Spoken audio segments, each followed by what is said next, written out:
Hello ভাইয়া। হ্যাঁ বল না। হ্যাঁ, তুমি কোথায়? এই তো ভাইয়া তো দোকানে। কেন কিসে? না, কিছু হয় নাই। কি করো? ভাইয়া কাজ করতেছে যে। কেন কিছু বলবি?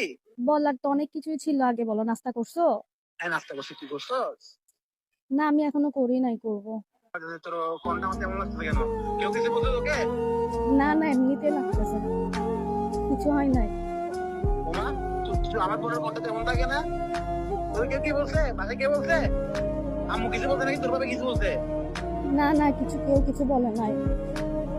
তাহলে তোর কোনটা এমন কেন? কিছু ভাইকে খুলে বল। তেমন কিছু না, আসলে তোমাকে তো আমি অনেক কষ্ট দিছি বা অনেক ঝগড়া করছি, রাগ করে কথা বলি নাই তোমার সাথে।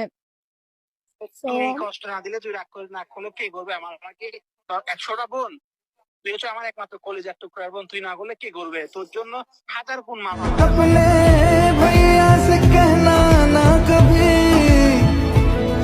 কখনো তো বলা হয় নাই, যতই কিছু করি না কেন কখনো তো তোমার থেকে মাফও চাই নাই, সরিও বলি নাই। তোরা যাই কর না কেন, তুই থাকবি আমার হৃদয়ের মাঝে। তুই আজকে এমন হয়ে গেছিস কেন আমি বুঝলাম না। তোর কেউ কিছু বলছে? ভাইয়ার কিন্তু খারাপ লাগছে? তুই না জানো না, তোর কেউ চোখের বাড়ি কিছু বলতে ভাই বলে তোর নাই, অনেক খারাপ লাগে। কেউ কিছু বলে নাই। আসলে আমার তোমার জন্য অনেক বেশি পেট করতেছে, তাই আজকে মানে কল দিয়ে বলার কি এসব, যে আসলে আমাকে মাফ করে দিও। অনেক ঝগড়া করছি, অনেক রাগ দেখাইছি তোমার উপর, যে আমাকে মাফ করে দিও। আর এমন করে বল না। কিসের মাপ করছিস তোকে? তুই হচ্ছিস আমার বাচ্চা।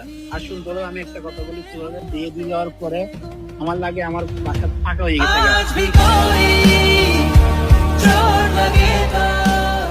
দোকান থেকে আসতে না আসলে বাসা লাগতো, বাসা আসতে লাগতো একটা অন্যরকম একটা শান্তি কাজ করতো। এখন তুই না থাকে পুরো বাসাটা হাহাকার করে।